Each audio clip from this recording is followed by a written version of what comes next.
My siblings stole my identity to open credit cards in my name. Now they're facing jail time and begging for my help.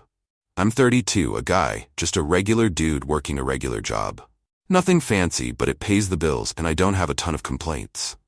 I'm the responsible one in the family, the one who always got good grades, didn't get into too much trouble growing up, and the one who, even as an adult, everyone calls when they're in a bind.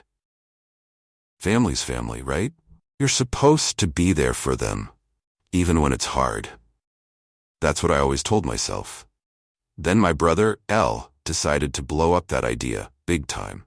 L's 2 years younger than me, and to put it bluntly, he's always been a bit of a screw-up. From high school, he started falling into the wrong crowd, getting into trouble with money, jobs, you name it.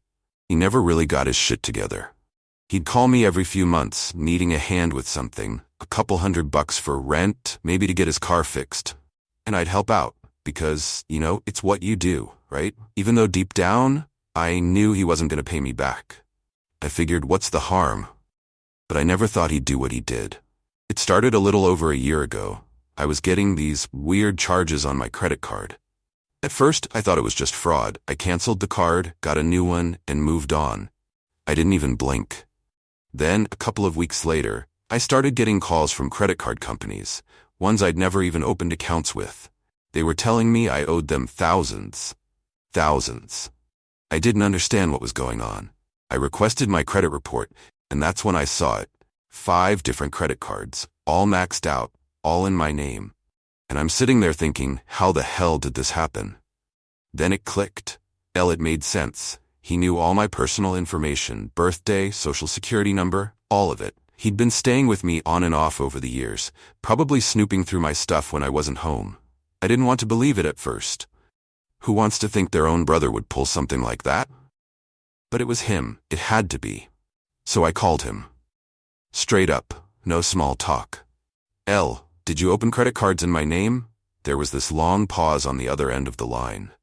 I could practically hear him trying to think up a lie.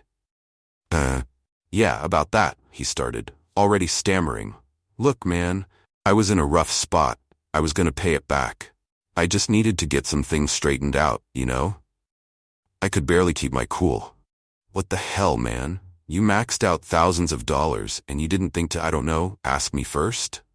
You thought you could just rack up this debt and I wouldn't notice? He got defensive. It's not like you use all your credit anyway. You've got good credit. I thought it wouldn't be a big deal. I was gonna pay it back, I swear. I was shaking. It's not about whether I use my credit or not. You stole my identity. That's a crime, L. He got real quiet after that, mumbling something about being sorry and how he didn't think it would get this far. I hung up, too pissed to deal with him. I tried to sleep on it, tried to calm down and figure out what I was going to do. Part of me, honestly, just wanted to believe he'd fix it, that somehow he'd find a way to pay it all back, and I wouldn't have to go nuclear on my own brother. But I knew him. He wasn't going to fix this. He never fixed anything. So, I did what I had to do. I filed a police report. I reported him for identity theft. Do you have any idea how hard it is to report your own sibling to the cops? It was like something out of a nightmare. But what was I supposed to do? My credit was trashed. My life was turned upside down, and I wasn't about to let him just walk away from that.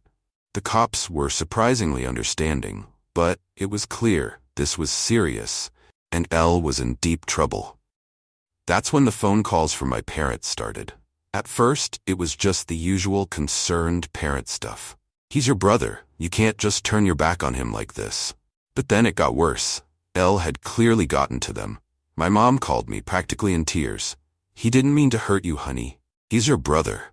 He's always been a little lost, but he's family. He's begging for your help. Can't you just call the police and tell them it was a misunderstanding?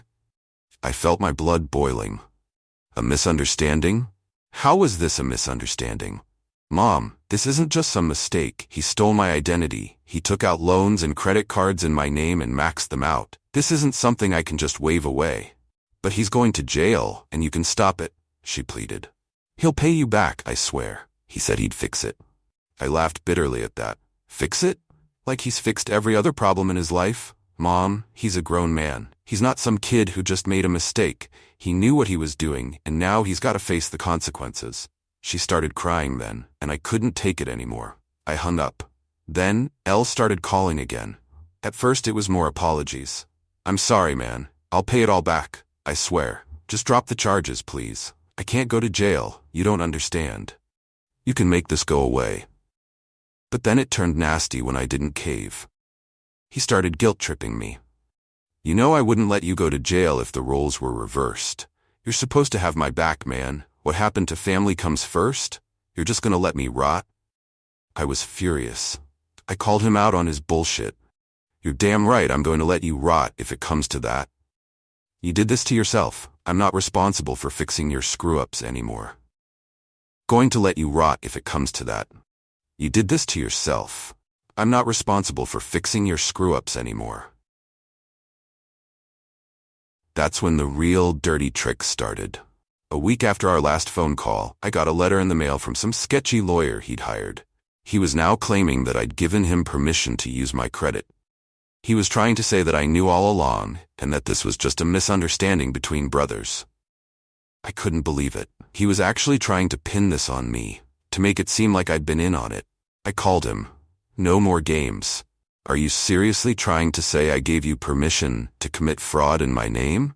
He didn't even flinch. "I had no choice, man. You forced my hand. I thought you'd let this go by now, but you're just making it worse for both of us. If you don't drop the charges, I'm gonna have to defend myself. I don't want to do this, but you're leaving me no other option." That was it. I was done. I wasn't playing his games anymore. I called my own lawyer, forwarded him the letter, and told him to go all out. If Elle wanted to fight dirty, I wasn't backing down. We prepared for court, and I started documenting everything. Every call, every text, every underhanded move he tried to pull. He wasn't done yet, though. He got my dad involved next. Now my dad, he's usually the quiet one, doesn't get involved in drama. But Elle must have convinced him that I was being unreasonable. I started getting calls from him, too. "Your mom's worried sick, you know. She can't sleep. Why are you doing this to your brother? He's already in a bad spot, and you're just making it worse." I couldn't believe what I was hearing. I'm making it worse? He's the one who stole from me. He's the one who committed a crime. What do you expect me to do? Just pretend like it didn't happen? "You're gonna send him to prison," my dad said quietly, like he was trying to guilt me into backing off. "Do you really want that on your conscience?" I was done being polite. "Yeah, I do. If that's what it takes for him to learn, then so be it. He's not a kid anymore. He knew exactly what he was doing, and I'm not cleaning up his mess this time." I hung up. I didn't want to hear it anymore. The next few months were hell. My parents were furious with me, and Elle kept trying to pull more tricks. He even tried calling me one last time the week before the court hearing, saying he'd finally pay me back if I just called off the charges. He swore he had a plan, that he'd get the money together somehow. I didn't even bother responding. The case went to court, and Elle didn't stand a chance. He had no real defense, and all his lawyer's dirty tricks fell apart. The evidence was overwhelming. He was found guilty of identity theft and fraud. The judge didn't go easy on him either. He was sentenced to serve time. It was hard watching my brother get led away in handcuffs, but honestly, I felt a strange sense of relief. Not because I wanted him to suffer, but because this was the wake-up call he needed. He'd spent years avoiding consequences, relying on everyone else to clean up his messes. This time, he was finally facing the results of his own actions. As for my parents, they were devastated. For a while, they didn't speak to me. They thought I'd betrayed the family by letting this happen, but I knew deep down that I'd done the right thing. I had to protect myself, and if I'd let him off the hook, he would have done it again. It wasn't easy, but life slowly started to get back to normal. I repaired my credit, focused on my job, and started setting clearer boundaries with my family. And as much as it hurt, I don't regret what I did. Elle made his choices, and I made mine. Sometimes, the hardest thing is doing what's right, even when it tears your family apart. So yeah, that's my story. Not exactly a happy ending, but at least it's real. If you've stuck around this long, hit that subscribe button because God knows what my family's gonna throw at me next.